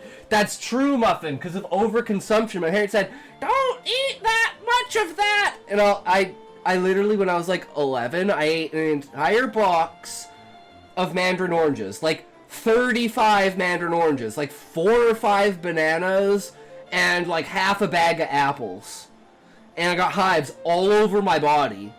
And I've been allergic to like a shit ton of fruit ever since then. Strawberries, yep. Because strawberries, almonds, and apples all contain the same acid. And that's the acid that I'm allergic to. And a lot of fruit contains that specific type of acid. And it's just an overconsumption that my body refused. I've been allergic to chocolate since my senior year of high school. Developed a shrimp allergy after a food poisoning incident too. Oh, that sucks, Fury. I love shrimp. I actually had Chinese food for my birthday party yesterday. And shrimp tempura and like shrimp rice and shrimp chop suey.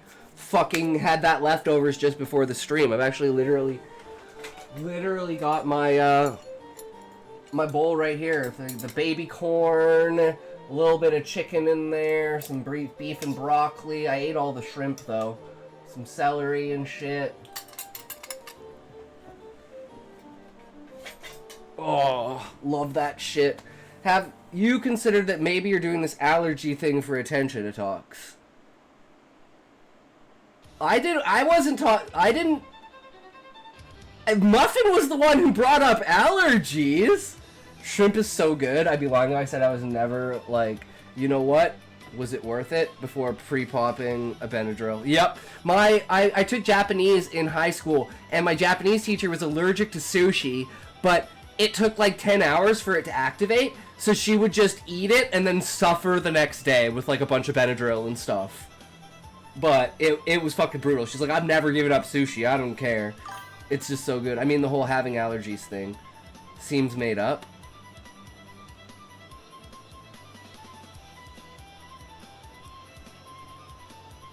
You mean... Wait.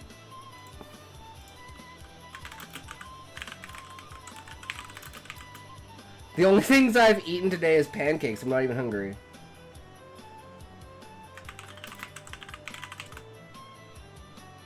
I can't tell if this is rage-based sarcasm or ignorance. No, it's just like, I mean, yeah, you could definitely say that, Levi, 100%.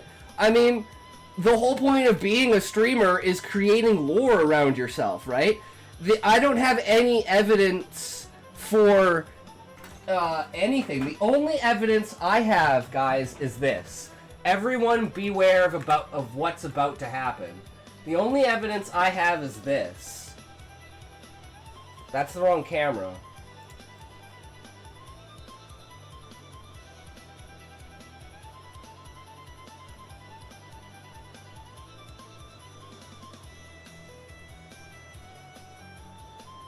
That's where I crushed my foot.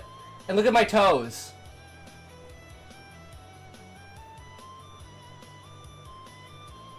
Come on, just do it! Yes! And look at my other toes.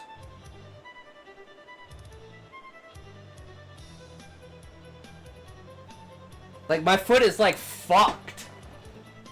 For free? You've never seen suffering from allergy reaction? That's the only proof I have, man. Usually people pay for that. Well, we do have those. So, you know, they pop up every once in a while once Toe Connoisseur comes in here. But yeah. I mean, I haven't shaved my feet in a while, so, you know, wait for the 24-hour stream. Thanks for following Fury Combat Wombat. I've had a histamine response before, but it was from alcohol consumption, so it's not the same thing. And overconsumption is extremely important for it, too, as well. Like, or the main reason is because I just ate way too much fruit. And I just eat way too much of a single thing. Because I have like a black hole in my stomach that absorbs everything, so I just... Like, I'd be like a mukbang streamer if, like, I ate more than I ate. You know? But that sounds expensive being a mukbang streamer, dude. You're spending like $100 on food. Fuck that. Yeah, thank you again for the follow, Fury. Welcome, welcome.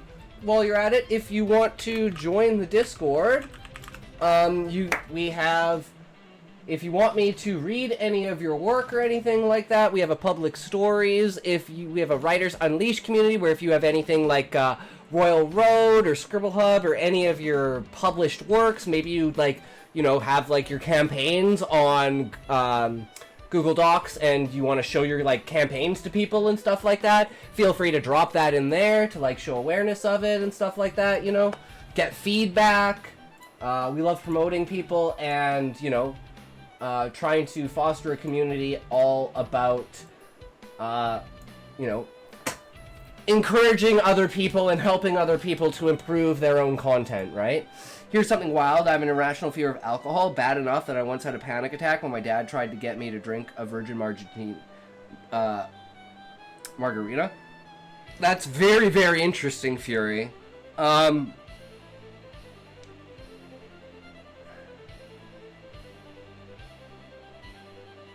I know a couple people that it's not necessarily like an irrational fear, but it's like not even an event in their life that caused them to like not want to be around alcohol, but it's just like they're just like that thing that is just not for me, you know, just like no. Isn't that kind of a good thing? Yeah, Muffin, for some people that is kind of a good thing. Like, I hate drinking, dude. I drink like I'll drink like a one beer and I'll be buzzed. And then like an hour later I'll feel sick and I'll just be like, fuck this. And I keep drinking and I just get so fucked up that, you know. Yeah, I'm just bad. Means I'm always stuck as the designated driver. That's why I'm lucky I can't drive! I used to be the designated driver though, because I really didn't drink, especially if people went out. So but I didn't really mind being the designated driver. Because I just like make fun of all the drunk people. And it was usually like my house everyone was crashing at anyways, so it was like, fuck it, right? But those were good times. But yeah, tangents in bold, guys. Tangents always in bold. So back to the timeline. Right, there's two types of beings, dark beings that eat. Azura was a typical mid-sized planet, the first of its solar system. Born unto Azura was Anima, the moon, yet a child yearning for its parents' love. Would you rather be the driver or sick to the point that you can drown in your sleep? True, Muffin, true. You guys want to hear another really good story? For,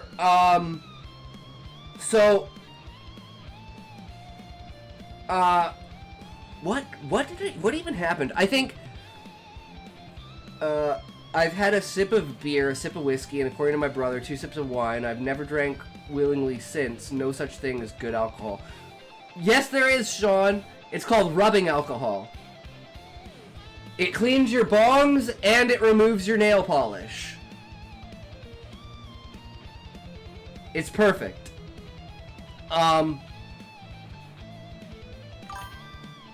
Pretty sure that like 99% of people who drown are asleep at the time, to be honest. Will make you blind if you drink it, though. Well, yeah, you wouldn't drink it. But it's useful. Lack of oxygen makes you go to sleep. Yeah, you would fall unconscious before you actually died.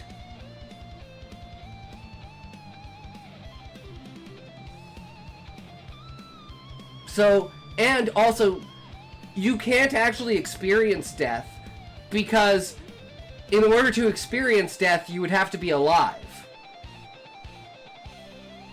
And there's like a 6 to 7 second delay between the signals like starting because of a response and your brain actually calculating and figuring everything out. So you can't experience dying because you would already be dead. So technically you would die before you experienced your own death. A hypothetical world where your nervous system doesn't shut off when you die, but nobody knows. Well, that's where consciousness comes into play, Fury. Is your consciousness still alive when you die?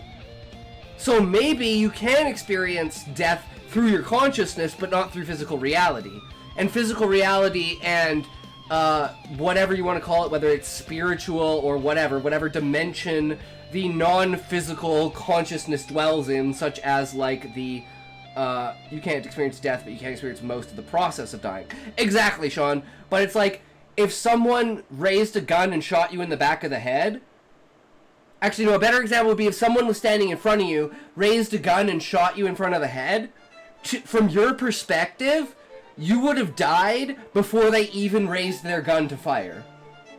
If the raising of the gun and the firing was done within a 3-second range, so if they were like standing there, like hand in pocket, just standing in front of you, and all of a sudden pulled out a gun and shot you, your experience would just be them standing there and then you die.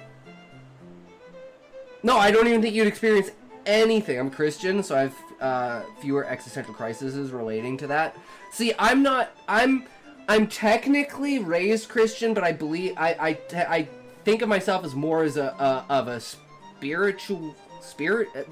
more spiritual than religious, let's say. But I do believe that when you die, your consciousness still exists, and the physicalness of your body is, think about it this way. Think of a movie.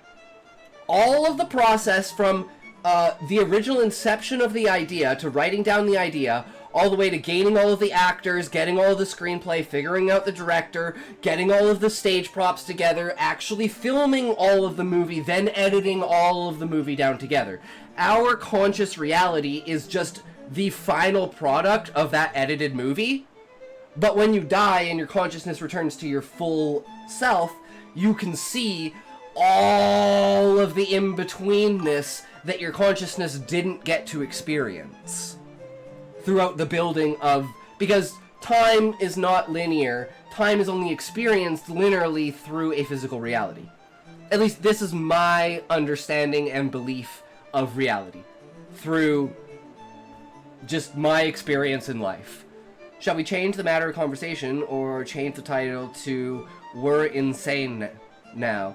Well, I don't think it means now, Muffin. I think we've always been this way, right? It's not that we're changing any of our ideas. We're just presenting our ideas to realize how similar they are, despite taking different colors, let's say, right? They're like the same shape, but a different color.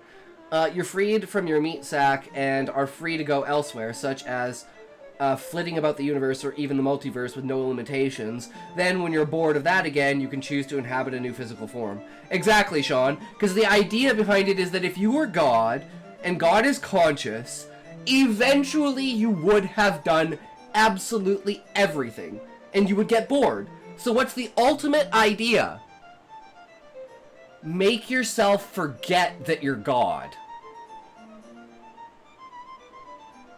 Now you just do everything all over again, and all of a sudden everything is new always, and you've solved the problem. That's how I think about it. Because I'm like, how do you solve problems? And I'm like, okay, well, that solves the problem. Can I think about it that way? Yes, I can. Does that contradict reality? Well, you can't prove it, so it doesn't matter, but it's just an idea that's a foundation to how I approach life, right? But it's not like I demand other people even consider my idea. Like, you're allowed to scoff and laugh at my idea as much as anyone's allowed to scoff and laugh at religion, as much as religious people are allowed to scoff and laugh at atheists.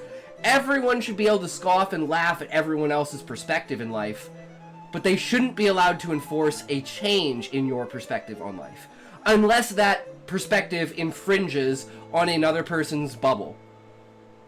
That's the only time and only exception. If your worldview infringes on other people's bubble, then I think you are the problem, and your worldview either needs to be changed or you need to be removed from society. Whether that means being put in an institution, being jailed, or just being, like, exiled from the country. And being like, okay, we're sending you to China.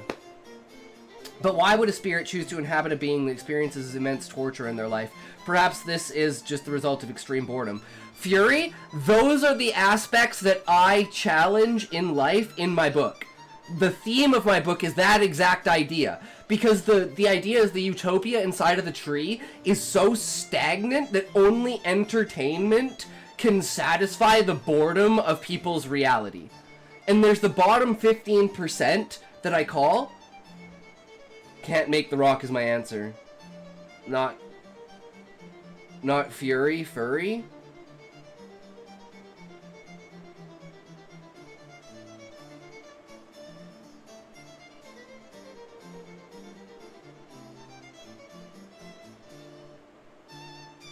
Yeah, I'm dyslexic.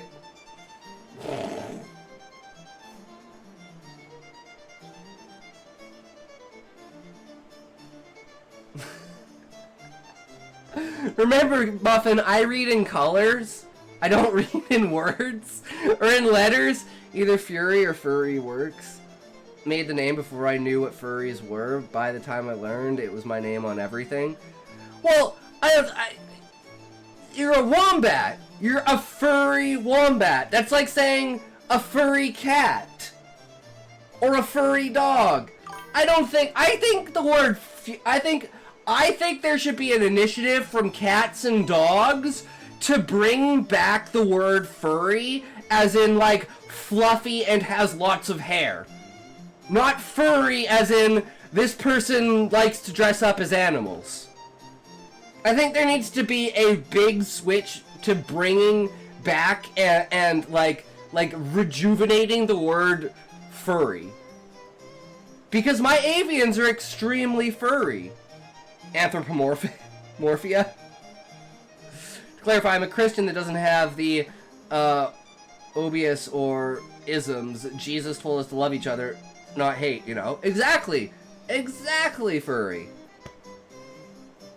I guess I could just call you Wombat. I don't know.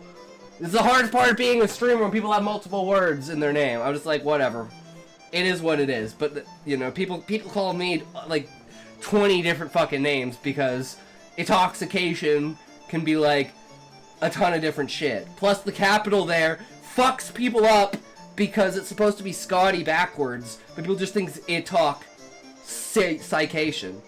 When he comes in saying, "What's up, Wombat?" It's not what I thought a furry was. I thought it was people who wanted fur fur-covered lovers that weren't animals.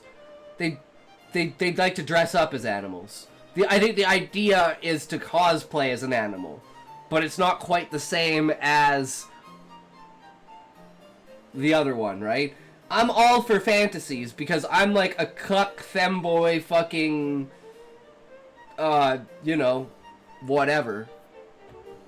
So it is what it is. It's more to do with cartoon animals than animals. Well, it's the furry scale.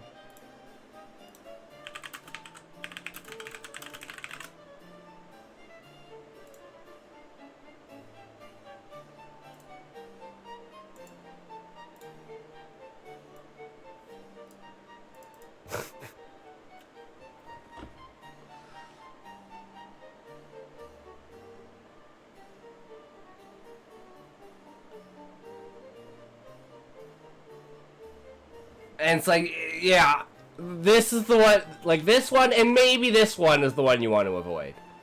You know, maybe even this one, but you know, it is what it is. There's literally a chart for it. It's like the gay to bi, or like the trans to femboy, or like tomboy, right? Like everything's like a spectrum, right? Technically, furries are the community of people who are fans of specifically anthropomorphied animals in media, like Zootopia, more because they are animals than they would if it was people, not necessarily sexual. It doesn't have to be sexual, no. But it is pressed in a very social media way. I'm surprised we haven't gotten to therianthropy. People acting like there's no sexual element are typically coping. Well, I think what he means, Levi, is not